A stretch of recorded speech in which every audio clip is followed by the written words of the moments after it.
Smart सिटीचो total review घेवपा खातीर आमी टार्गेट डेट 30th मे दिला. सगळे म्हणजे मॅन्युअल्स आसतले, CO लायन घालप, रोड आसतले, सगळें करपा खातीर तो टार्गेट घेवपा खातीर आनी कोण कशा पद्दतीन कॉन्ट्रॅक्टर्स आमचें काम करता तें पळोवपा खातीर हाची रिव्ह्यू मिटींग दवरलेली. रिव्ह्यू मिटिंगेंत लक्षात आयलें थोडोसो डिले जातालो, बट तांकां एक्सपडायट करपाक लायलें आनी आजून त्यो टीम वाडोवपाक लायलें.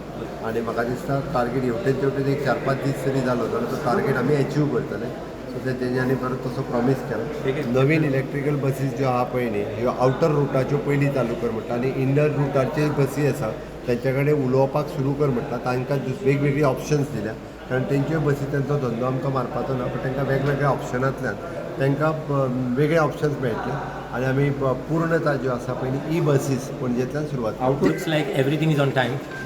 Okay, as far as the deadline is concerned, when certain places, as far as manholes and all are concerned, their work is going on a little slow. It is not up to the mark.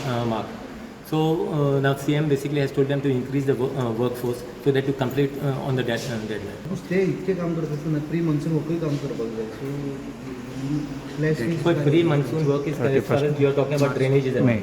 I think municipality will carry out the work of as far as pre-monsoon is concerned.